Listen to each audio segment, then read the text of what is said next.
Hi, Gloria Liebecker here from Healing You Sanctuary. I just got in from feeding my herd, and boy, is it cold outside. We got our first snowfall this morning, and I'm hoping it's not the end of fall that had just begun.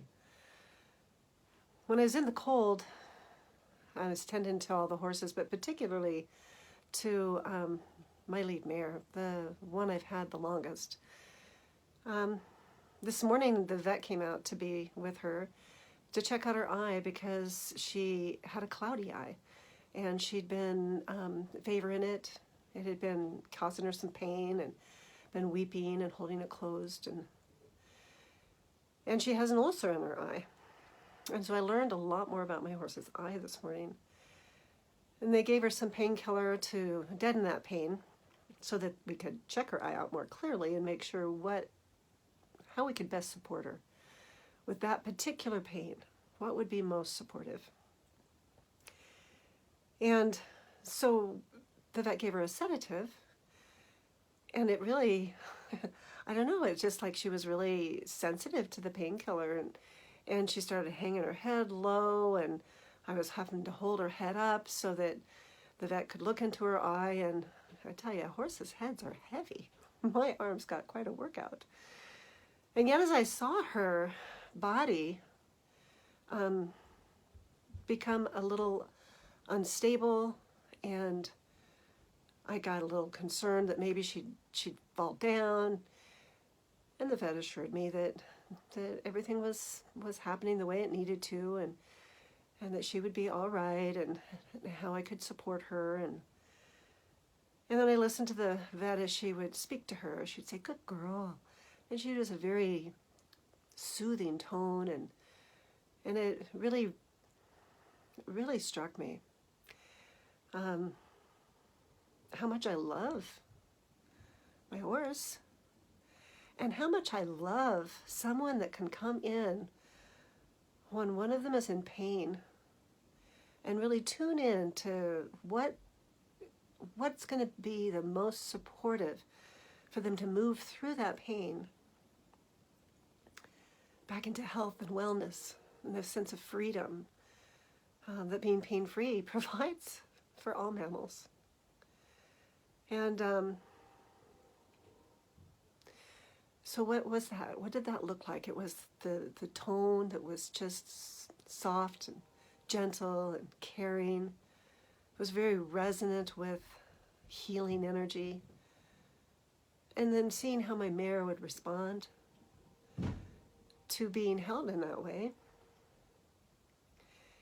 And even looking into her eye through the vet's eye to where I could actually begin to see the pain more clearly and understand what I was looking at, what that actually was communicating to the trained eye. And it really struck me just how similar that is to accompanying someone when they've had trauma in their life. Because trauma can come in just like that ulcer in my horse's eye, that it made my horse's eye cloud up, not be able to see clearly. It was really painful. And trauma's like that. It comes in and it can cloud our eyes. It can distort our capacity to hear clearly. It can take out our prefrontal cortex, where we have our wisdom and our ability to empathize, and it can disconnect us from our feelings. Our pain can become so intense that we cut off from it. And how important it is then for there to be compassionate understanding to come in and to seek us out, to see through our eyes, for our pain to make sense, and for there to be things we can begin to do that will get us through into that health and wellness that we so desire. Oh, so what can keep us stuck?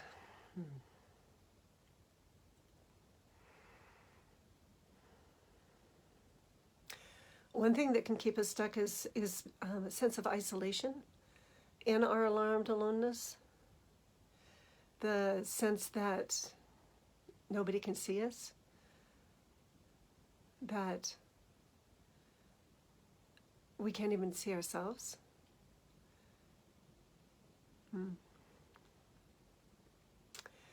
Or as we begin our healing journey, maybe it is that now we're beginning to see ourselves and we're beginning to hear ourselves, and then maybe we fall down that shame loop of, oh my gosh, I can't believe I'm repeating this pattern. And shame comes up. So how do we begin to embody that kindness and that compassion? How do we dare to allow ourselves to be accompanied and for our pain to be seen when it's so raw?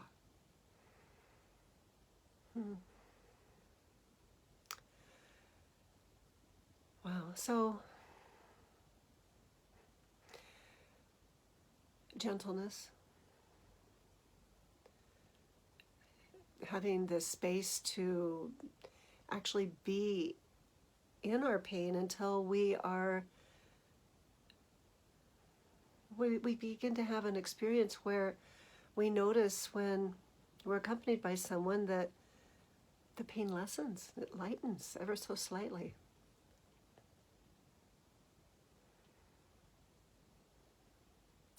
For some of us, it may be that we need to develop our courage to allow ourselves to even be touched. You know, your heart can be touched without actual skin-to-skin contact.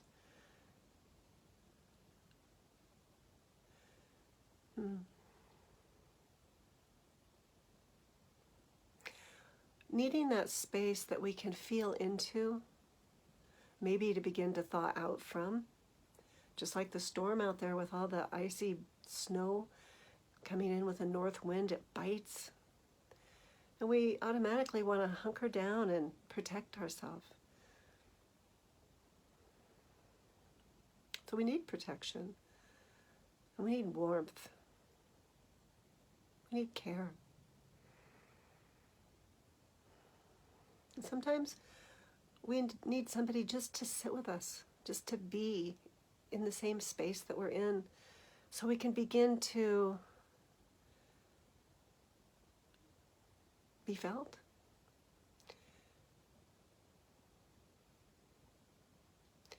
So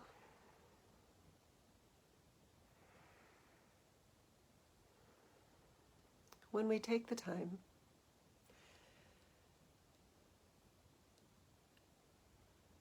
to allow gentleness and softness, freshness, maybe warmth, beauty, movement, each of those have qualities and aspects that can support our whole system to come back online. Once we find that thread, the thread that allows us to begin to rebuild our tapestry of life, we can begin to take in new colors, new scents, new sounds, and we begin to awaken. And that's a process that really, it does take some time. It takes time to grow new pathways. But what's really important is to recognize we can grow new pathways when we're willing to open up our heart and begin to trust with those first steps.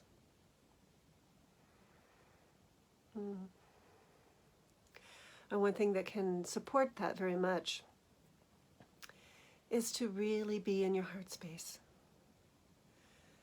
to allow yourself to open your heart with warmth and compassion.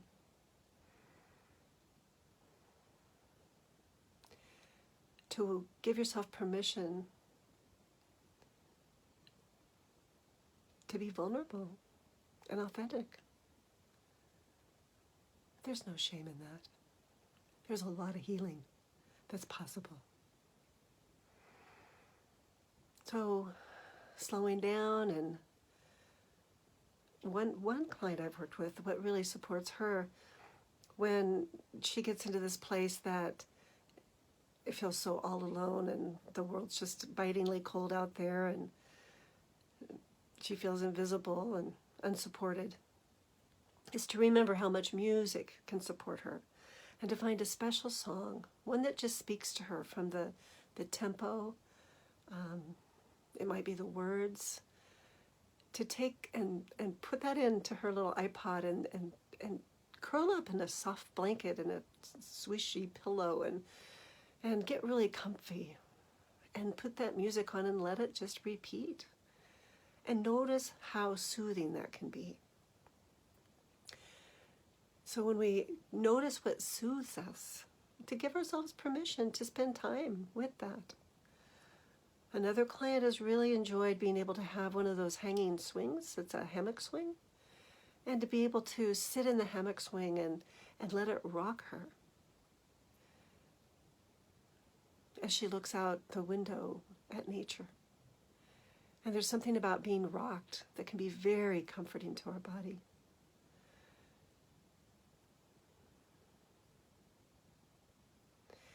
Another thing that can be really helpful would be to create a little space, a space that's all for you, and surround yourself with imagery and colors and textures that really speak to you. And when you are needing